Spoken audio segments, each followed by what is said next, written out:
Hello, hello. We're live. Welcome to this week's live stream. Thanks for being here. I see there's people already voting on the poll. So we have a poll, and I'd love to know what keeps you from taking action the most.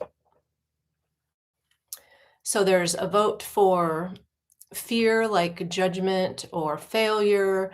There's one vote for tried but went back to the old habit, the old pattern. And there's one vote for don't know the next step. So if you're coming in, hi, Lene. Good evening from Sweden. Is it Wednesday though, right? Yes. I know that like New Zealand and Australia, they're actually already into Thursday, right? So welcome, welcome. Thanks for being here. I would also love to know, I'll put it in the chat, hopefully it'll let me do this. What habit have you been trying to change but feel stuck? Well, let me pin that. Yes. So is there a habit or a behavior that you do repeatedly and you try to change it? Maybe it's eating junk food or um, starting at the gym and then bailing a couple weeks later. Would love to know what you struggle with there. But today that's what we're talking about and I have a great example in something that I went through, I guess it's 7 or 8 years ago now, when my my now ex-husband left in a rage. And I realized that I was the common, the common denominator in all of my relationships. And so I went to work on what is it that I'm doing that is causing me to get into these relationships. And there were even relationships with friends who didn't feel very healthy, but I didn't recognize that. I was always the one doing and making sure that other people were happy and not disappointed and going above and beyond. And I thought that that was, the good way to be, the nice way to be. And so with this ending of that marriage, I started looking at what is it that I'm doing?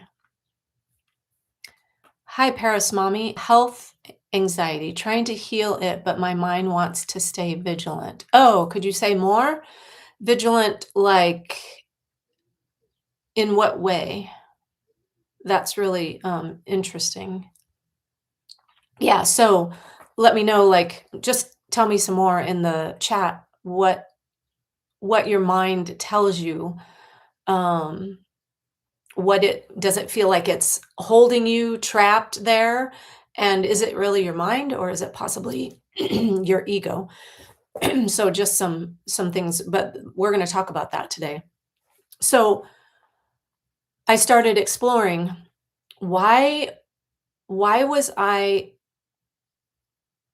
why was I feeling this way? I would feel really resentful to the other people um, for not reciprocating my niceness, right? I would feel taken advantage of. And so again, I went to work on trying to figure out what what was happening, what was going on. And I started going to Codependence Anonymous. A friend had been going, I had never heard of it before. I had no idea there was such a program. It's a 12-step program that's based on the same principles of AA and NA and all of those 12-step programs. And I realized in going to that program weekly, I started to realize the behaviors that I had that were not healthy, such as always saying yes, always putting other people first, always putting my needs on the back burner, thinking that I was being the nice one, that was the way I was supposed to be because I was taught to be a good girl, to be giving and caring and sharing and all of those things that I needed to make sure other people were okay in order for me to feel okay. I I felt one of my biggest hurdles was the fear of disappointing someone. That was one of my biggest hurdles to get over, because fearing that I would disappoint someone meant that I would behave in ways that didn't serve me. And ultimately, it really didn't serve the other person either because I wasn't being my authentic self. I wasn't being true to who I was. And so I was constantly morphing myself and wearing this mask and pretending basically to be someone that I wasn't. But I thought again that that was the nice way to be, that that was what the way I was supposed to be. And so when I had this realization that I was the common denominator and that everything I was attracting was because of something that I was doing, but I didn't realize that it actually went deeper than that. So again, I started going to Codependence Anonymous. I started recognizing some of the really harmful behaviors that I had, harmful to myself and harmful to the other person. Paris Mommy said, "My brain is still trying to interpret my body's signals as something traumatic happening in my body, causing panic, anxiety. I do this with loved ones too, fear of them dying and leaving me." So I would love to know then what results from that? What you said health anxiety, trying to heal it, but my mind wants to stay vigilant. So your brain, your mind is telling you, if I'm understanding you correctly, that your body is signaling that something traumatic is happening, and that causes panic, anxiety.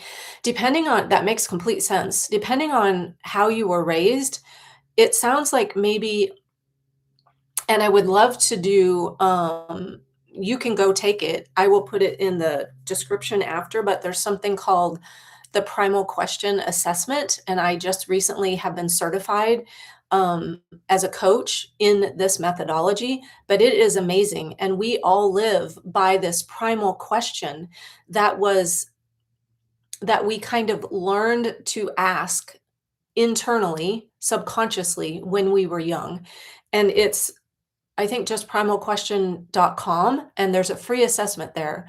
You can take it. It takes about 5 minutes. You'll find out what your primal question is, and then if you want to dig deeper into that, we can have, you can book an appointment with me and we can dive deeper into that. But it makes sense, and I would guess maybe that your primal question is, "Am I safe?" And that comes from a childhood of never knowing, never feeling that safety. Again, I don't know what happened in your childhood, but if there were traumatic events that happened, um, right, the brain and the body learn. So the brain's job is to keep you safe and to keep you alive, right? And so it it takes cues from the body. So if you're feeling some anxiety, then the brain is like, "Oh, alert, alert," right? We have to stay safe. You go into fight or flight or freeze or fawn, right? Fawn is basically appease, the people pleaser part of it. And so it's this cycle of stress in the body that has started to feel normal.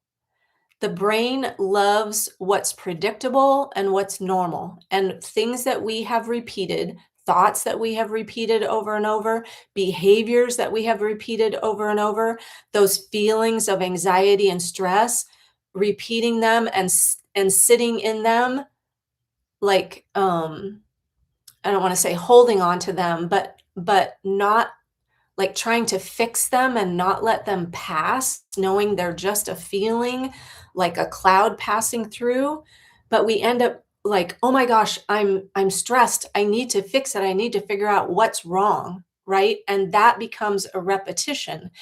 And the brain, the subconscious, takes things that are repeated and it makes them into basically habits. It makes them into the program that it runs because it doesn't know false from truth.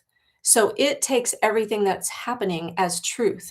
And because its job is to keep us safe, then it goes by repetition and it thinks that's like a tiger is chasing you, right? Like someone is truly dying. That's what it thinks when you get into this state. And so there's a whole process of rewiring the subconscious, rewiring the brain to know a new normal. Right now, your normal might be a stressed state. And so that starts to feel normal. And that's where your body and brain try to keep you. It's like taking you back to homeostasis. I hope that makes sense. Okay, let's see what else we've got going on here.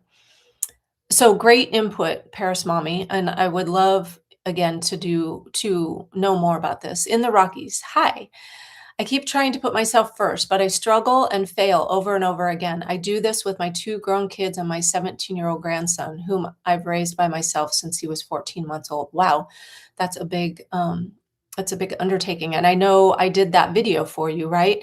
We're going to talk about that more. That is great input. And I'm going to tell you why most likely that is happening. When I say most likely, I mean like 99% likely that that's happening. Paris Mommy say, "It makes me feel like I'm controlling things and they won't die or I won't die." Right. But truly, what do you have control over? You don't have control over whether or not when they die, right? You don't have control over that. And so and I'm creating a video about this. The brain, the human loves certainty. And we think we gain certainty by trying to control. But that's our ego, that's our brain wanting to keep us in our comfort zone. Because outside of our comfort zone, I think of it like this little nest, right? That's just so nice and cozy and comfy. Getting out of that is unfamiliar, right? It's unpredictable what might happen outside of the comfort zone. And even though the known, the current state might suck, like my marriage, my 3rd marriage was toxic. It became very unhealthy. It was emotionally manipulative, and it got really close to being physical abuse. I don't know how much longer it would have taken for it to spill over into that. But so even though that sucked, it was the known. It was predictable to my brain. And so sometimes it feels safer to stay in that known place, that predictable place, than to venture outside of our comfort zone when we don't know what's going to happen. Right. So I'm going to tell you, like, in the Rockies, why you struggle and fail over and over again.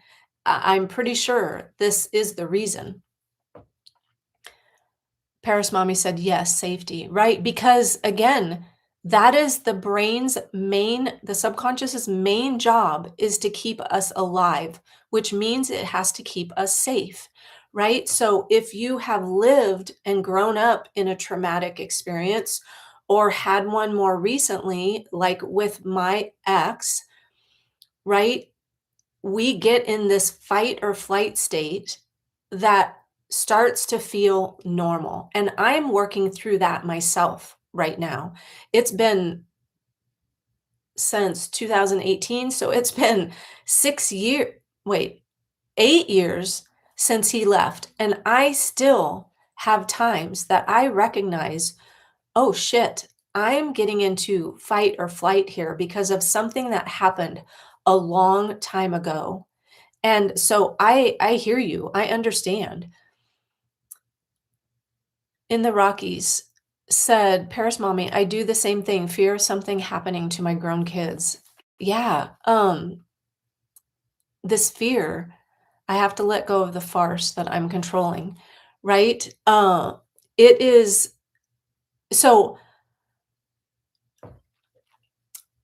I am starting a YouTube um special group called the Inner Circle. And in this inner circle, I'm doing separate videos that we're going to go into more practical steps that you can take on my main channel, right? I do videos that give you kind of blanket over our arching help with something.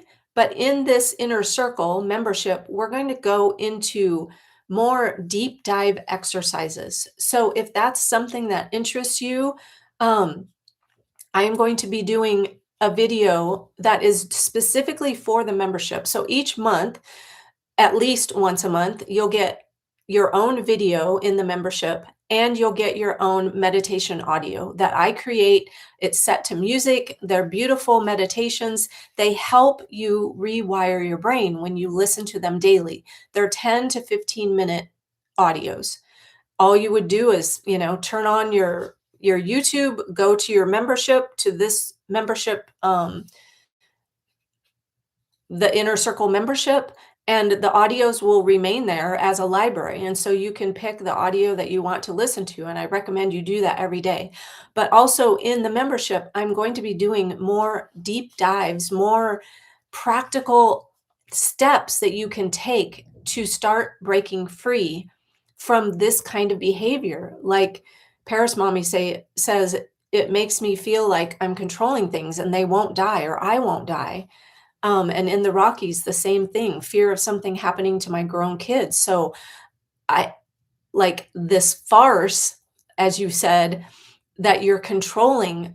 I will do a video and take you through practical steps on how to break free of that feeling of needing to control. All right, so I wanted to point that out. Okay, where were we? Um, So great chats. Let's see, what the poll is looking like. So we have 60% saying fear of judgment, failure, etc. Tried but went back to the old pattern. Don't know the next step. Great. So if you're new, coming in new, keep voting in the poll. Um, so I was talking about, I went to Codependence Anonymous. I was starting to recognize my behaviors that weren't serving me, that were really hurtful. Me always saying yes and then feeling resentful and then pointing the finger at them because they took advantage of me. When I started realizing, wait a minute, I'm the one saying yes here, right? They didn't force me to, but my fear of disappointing someone, of hurting someone, all of those fears, the fear of judgment, right, kept me from being able to stick with that new behavior, right? So I started learning, oh my gosh, this saying yes all the time is depleting me. It's making me feel frustrated and resentful. It's stealing my energy, my time, because I was always going and doing and helping and being there for somebody else, right? So, but I kept boomeranging back. So I call this the behavior boomerang, right? We try a new behavior. It doesn't matter what it is. It could be new way of eating, stop eating junk food, stop eating sugar, stop drinking, start working out more, right? It could be starting something, it could be stopping something. It could be stop saying yes all the time. It could be start saying no more. Um I mean, you tell me, stop trying to control the outcome of everything, right? We try these new behaviors and we maybe do really good for a week or two or maybe even a month. And then something happens and we boomerang back to the old way of being. Why is that? So we think that the behavior is what needs to change. We think that that is the problem, that if I could only say no more, right? If I could just stop saying yes, we think the behavior is the problem. And so that's what we focus on. And what we focus on, that again, the subconscious doesn't know the difference between real and imagined. So what we're focusing on, I need to say no more, it it doesn't see positive or negative. It is only acting from something deeper than the actual behavior. I know that probably didn't make much sense. So again, we think the behavior though is the problem. It's just the symptom. The behavior is a symptom of something deeper. So the behavior of trying to control is the symptom of something much, much deeper. And I'm going to tell you what that is. So, why this behavior doesn't stick. Part of it is if I say no, I think I'm selfish. I think I'm going to hurt somebody. I think I'm going to, disappoint someone. I would love for someone to put in the chat, like, if you stopped trying to control, in the Rockies said, I keep trying to put myself first. So, what is it that you hear in the Rockies when you think about putting yourself first? What are the thoughts you hear? What are the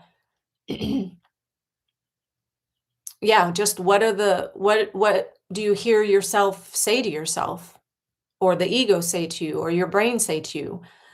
So you said, I struggle trying to put myself first and I fail over and over again. So what are the thoughts? What happens when you say you struggle to put yourself first and then you fail? Tell me more. Tell me what happens. Then I can speak a little bit more directly to it. And then Paris Mommy said, your brain interprets your body signals as something traumatic happening in your body, which then causes panic or anxiety. What are the thoughts that you're hearing, Paris Mommy, if you and am I saying your name right? Um, so if you could, like, what do you hear? Like, I'm not safe, or I did something wrong, or that was a big one for me, is I hear this, "Oh my gosh, you did or said something wrong." So if you can add to your why is my thing not scrolling?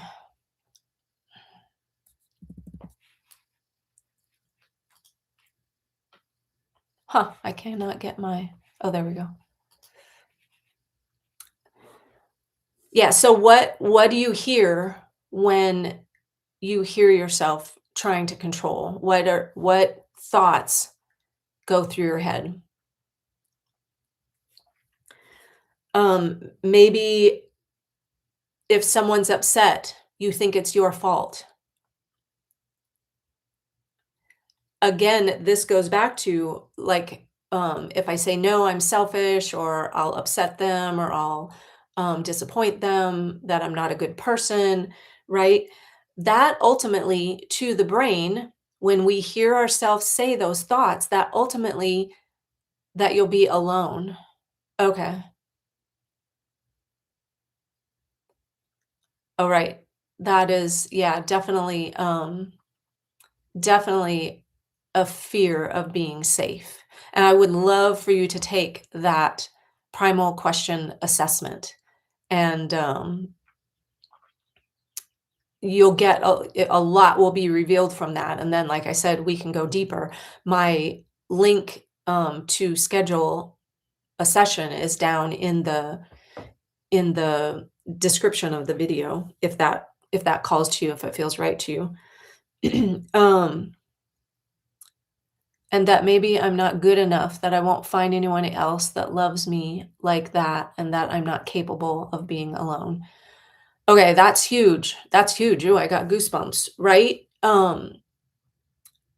So that is definitely the subconscious, the brain, the ego keeping you in your comfort zone, telling you all of those thoughts. And probably 99.5% of the population has had the feeling of I'm not good enough, right? It's a very common core fear. I'm not good enough. I'll never I'll be alone. I'm not oh, what's the word? I'm not I'm not safe. I'm not secure, right? Those are really core fears. So thank you for sharing that.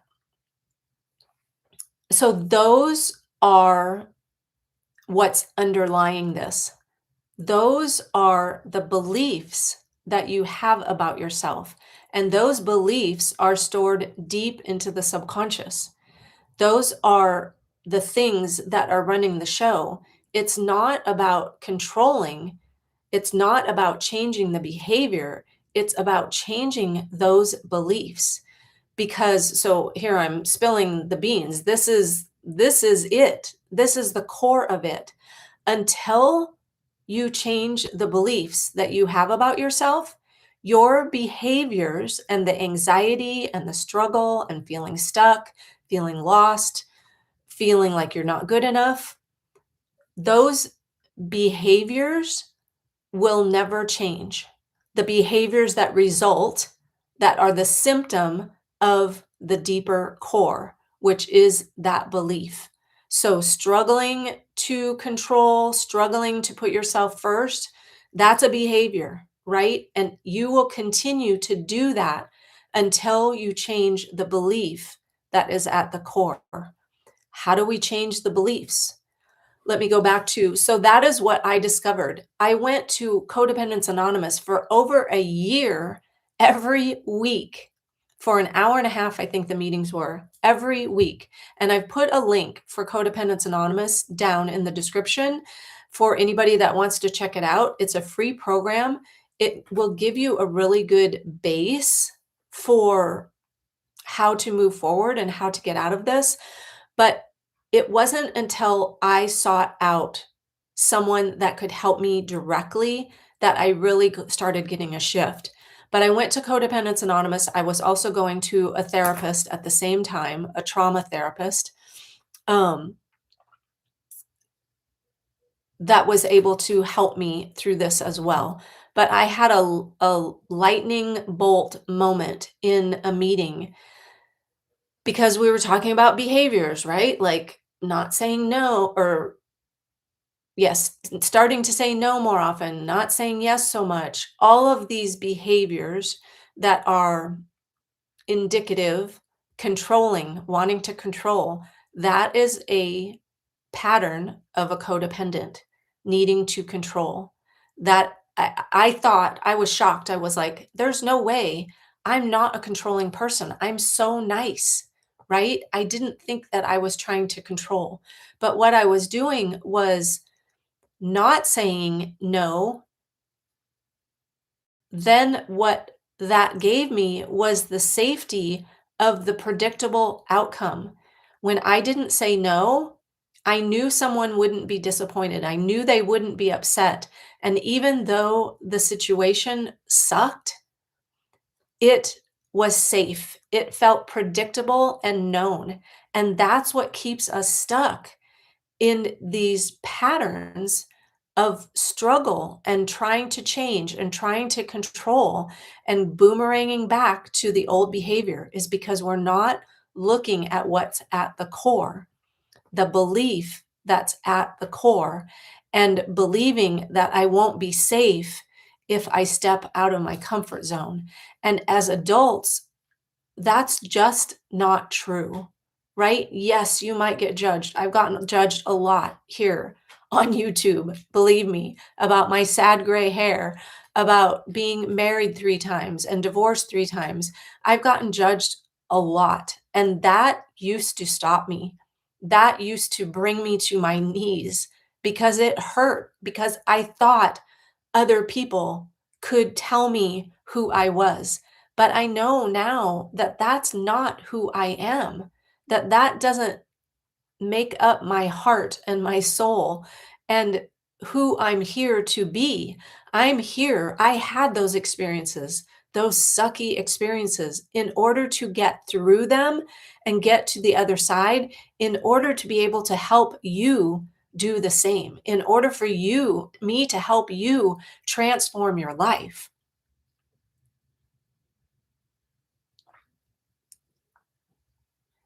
So in the Rockies said, she's not sure what keeps her struggling, right? She's not sure what she hears, but she said, "I guess I say I'm still their mom even though they're grown. Life is hard and I want to make it easy for them. I just think of their needs first because I love them." I'm gonna say something that might come across a little harsh, but this partly is coming from you needing to feel loved yourself. And I would love for you to take the primal question assessment because I'm guessing that your core question is, "Am I loved?" So, again, that might sound a little harsh, but a lot of times we think we're doing it for the other person when we're really doing it for ourselves because that's what you want to feel. And you think by making their lives easy that you will feel more loved. But here's what I want to ask you to consider, invite you to consider. Hey, Catherine, welcome. Right, you're afraid you won't be loved. Right, exactly. So, what I'd love for you to consider in the Rockies is, are you actually making their life easier for them or are you enabling them? Right? When we do so much for others that they don't have to do for themselves, that doesn't make their life easier. It actually, in the long run, makes them harder. We're all here to learn the lessons that we're here to learn, where we don't know why our soul chose to come here at this time, but it came here to learn a lesson. And what is your lesson that you're here to learn? What are your kids' lessons that they're here to learn? And if you always make life easy for them, they can't learn their lesson, and neither can you. So I would just invite you to consider that. I know it might feel a little, as one of my coaches used to say, crunchy, right? It feels crunchy. It's like, oh, that's not uncomfortable.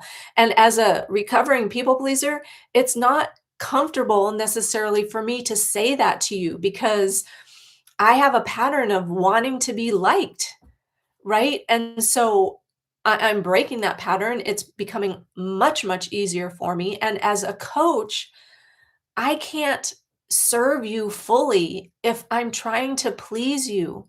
And I would invite you to look at that as well. You can't serve your kids or your friends or the people in your life fully in a full, open, um, unconditional way, in an unconditional, loving way. You can't serve them in that way if you're trying to please them. And if you're trying to make life easy for them, that is pleasing, not serving. So I hope you'll take that in the best possible way.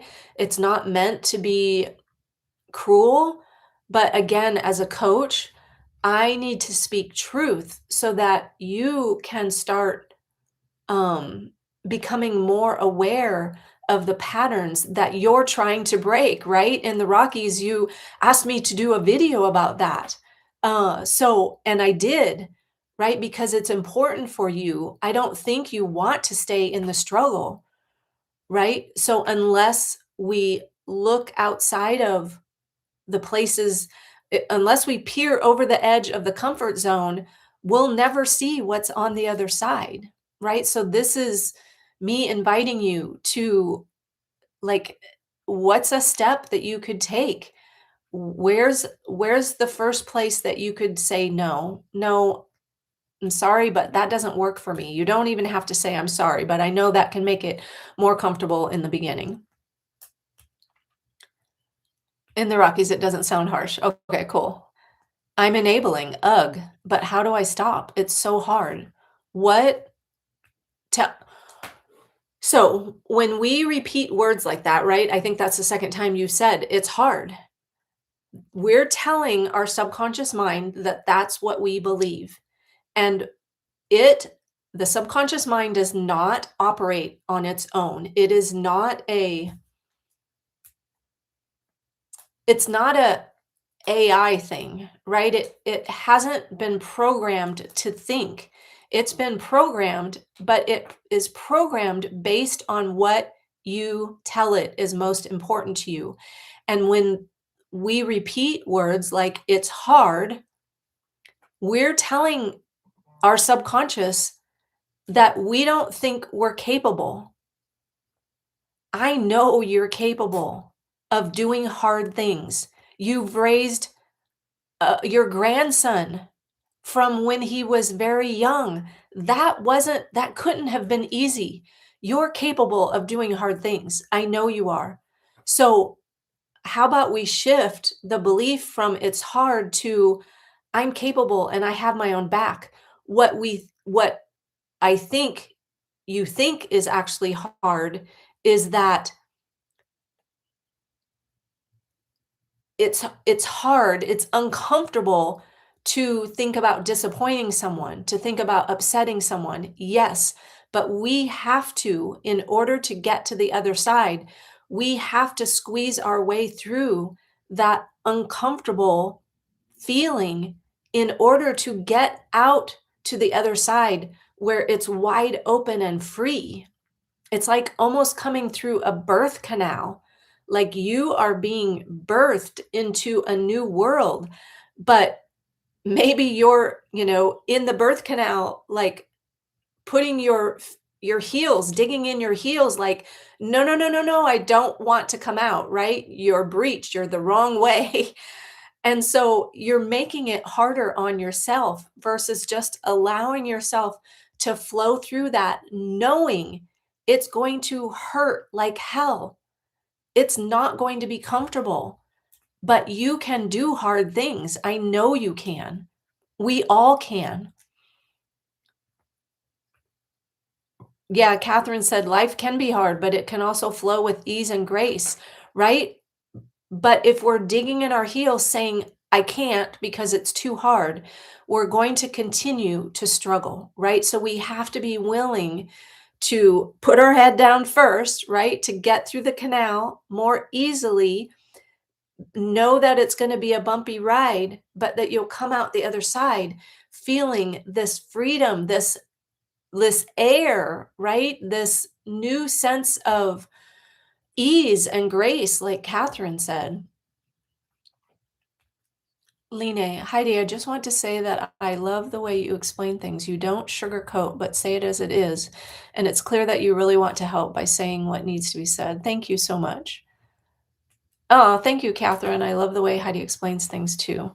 Um, Thank you. I appreciate that. Oh, I think I missed one, Catherine. The little girl and teen in me just wanted to feel loved, and as a result, became a people pleaser. I'm much less so now, but I need to keep working on it. Right. I used to think that one day I would be old and wise and that there would never be any more problems. Like I'd have it all figured out. And so when I figured out that I was a people pleaser, I'm like, okay, someday boundaries are going to feel super easy, that I won't have any guilt or feel selfish for doing something for me. I won't ever have that feeling again. It's not true. I still have those feelings. But I know now that I can do these hard things, that yes, somebody's going to be uncomfortable, possibly me or the other person or both of us. but that doesn't mean I shouldn't do the thing. I've lost friendships over this, but those now I can see were not friends that were truly supporting me in my life. They were here for what they were getting from me being a people pleaser. And one of them was a 30-year friendship. I no longer I speak to her, well, I don't speak to her. We text maybe once a year. That's it. And and I'm fine with that. I basically raised her daughter. I took care of her daughter every day, while she finished out her teaching school year. Um, so this was a really, really close connection that now is gone because of how I shifted in my life, how I transformed my life and started living my life for me on my terms versus living my life for other people on, on their expectations and according to their parameters. Oh, I'm glad that helps in the Rockies. I'm glad that helps. So, back to this what we were talking about, not that we're not talking about that, but so one of our core needs, as most of you have said, is the need to feel safe, right?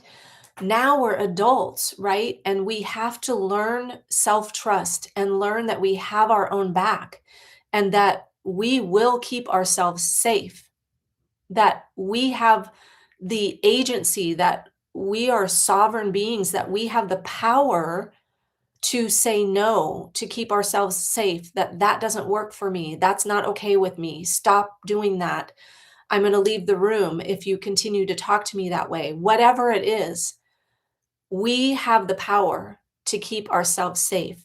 And so learning to rewire your subconscious mind that you're not in danger, that you're not being chased by a tiger or a bear, that you're not being chased by a predator, right?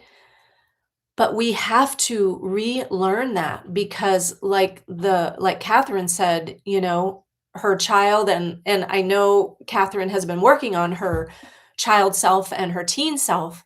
Um, and they can have those two little girls can have two very different experiences as Catherine has laid out. And so being able to now as an adult, like I'm 63, being able to protect that little girl or that teen girl that doesn't feel safe, right? Knowing that I can protect her, I can protect me.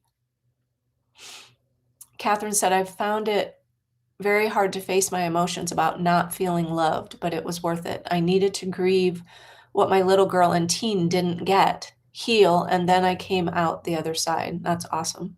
That's beautiful. Thank you for sharing. Thank you for sharing in the comments, all of you. It's really helpful for other people too. So, again, going back to why me trying to change my people pleasing behaviors didn't stick, right? Because saying no felt selfish. I thought that if I upset them, that it was my fault. I took responsibility for their emotions, for their needs in the Rockies, right? You're taking responsibility for their needs, making life easy for them. That's not your responsibility. And you're taking away the responsibility from them, very possibly. Um, Maybe you thought you needed to work harder to be successful, right? We have all of these things, and the brain wants to protect the identity. There's another thing called um, disintegration anxiety. So we get so used to being, like in the Rockies, the caretaker, right? That we don't know who we would be without that. And that then the ego and the subconscious want to pull you back into the identity that you think is set in stone, being the caretaker, for example. You think that that's just who you are. I've had women say that to me. I'm just a giving person. It's who I am. No, it's who you think you are. And then your subconscious supports you in what you think and what you've repeated over and over and over again to yourself. Catherine said, building a relationship with those two parts of myself has been life changing. I talk with both parts a number of times a week. I know you did, Catherine, a video on that. I said that already. It takes effort, but then becomes a habit. It's beautiful, right? So you're replacing an old habit of maybe negative self talk, like, I'll never be good enough. I'll never be loved. I'll always be alone, right? That's negative self talk with new self talk, right? And replacing that new self talk to those two younger versions of you. That's beautiful. So, so what happens is we get a result, right? Then we feel guilty. So maybe they're disappointed or they're hurt or they lash back at you or, they act out or they say that you're selfish or mean or whatever. And then we overreact and then we revert back, right? That was my boomerang behavior. I said no. And then I saw the disappointment in their face or the cajoling for me to try and change my mind or the guilt trips or whatever. And so then I would revert back to saying yes again, revert back to that people pleasing behavior. In the Rockies said, I'm a retired RN, so I literally have been a caretaker my whole life, right? So you're going to have to reprogram yourself that you're not responsible for other people, right? Because you were responsible for other people. And I don't mean to diminish this, but that was just your job, right? You've taken it on as your role in life. And it's natural. I get it. I have friends who are nurses and they are great caretakers, but one of them really pushes the boundaries with other people because she thinks they should follow what she's telling them to do in their life. Just not in a health way, just in a general way that she knows better than them on how they live their life. And that has gotten her disappointed and struggling more times than I can count. So really look at in the Rockies, like, where are you combining that caretaker job and making it your life, right? Because it doesn't have to be the same. And that we ultimately are, I am me. I'm not a friend. I'm not a daughter. I'm not a caretaker. I'm not a people pleaser, right? Those are identities that I've given to myself. Ultimately, I am. I just am, right? I'm this human living this human experience. I'm not all those identities that I think I need to be. Maybe that's a better way to put it. So, the hidden driver underneath all of these behaviors are our beliefs. So maybe your core beliefs are my needs don't matter, right? I need to do this for them in order for them to love me. You maybe don't consciously think that. Um, I don't want to disappoint someone. I don't want to do something wrong. I don't want to hurt them. I don't want to be alone, right? Those are all beliefs that we have. And those beliefs are what are driving our behaviors. It is not the other way around.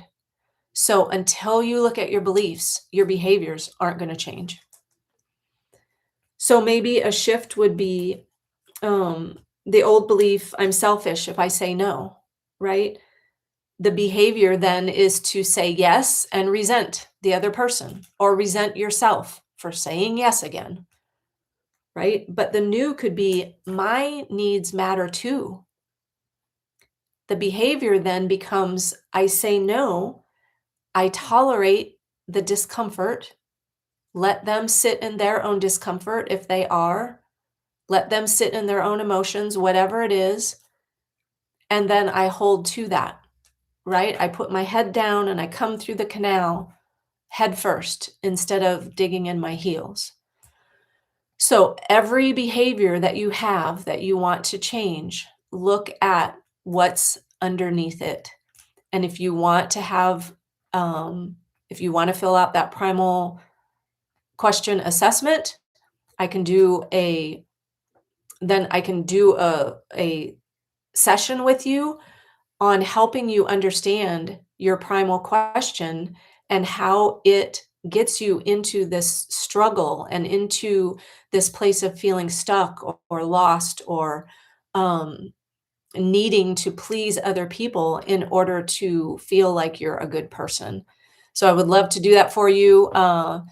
Again, the I will put in the description the primal question assessment link, and in the description also uh,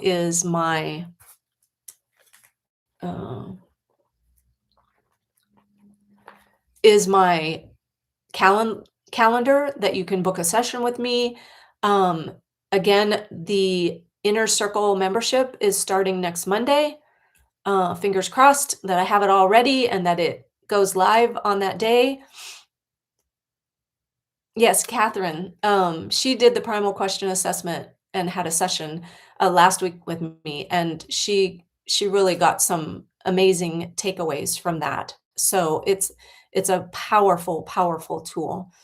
And Line said, maybe try to ask yourself what you want, because I had to do that and I had no idea at all what I wanted. It was so scary that I didn't know what I wanted, but I had to figure it out, right? Sometimes, like, we can't see outside of ourselves. And again, I say, that's like someone driving in your blind spot. So sometimes it helps to have someone there to help you work through that, because as a coach, I've helped many, many women through their blind spots to be able to see what's hiding in the blind spot. And then they have these aha moments. And from there, you can take the next step in life, right? I didn't get to where I am today just by one question and an overnight shift, right? This has taken years to get to the place that I am today, 8 years solid of really working on myself in different ways and different capacities. So I really appreciate you, all of you being here today. Again, watch for the Inner Circle membership that will be live next Monday. I'm committing to it. It's going to be $6 a month, $5.99 a month. So you can, come and go as you please. You get at least one video for the membership only a month, and one meditation audio every month that will be different, that will help you build self trust, uh, listen to your intuition more, um, just become more of a whole person, talk to your inner self, see your future self, right? Build your future self, who you want to be. All of the things that help us live. Someone in a comment said living life 2.0, right? If you're struggling, I know you don't want to stay in the struggle. So what's the next version of you that you want to create? And let's create that, right? And I'll help you do that through the membership. And of course, on my regular videos on my channel aren't going anywhere. Those are still here to help you, but this membership is a deeper dive, a way to go deeper and get more tools to help you build the life that you want. I appreciate you being here today.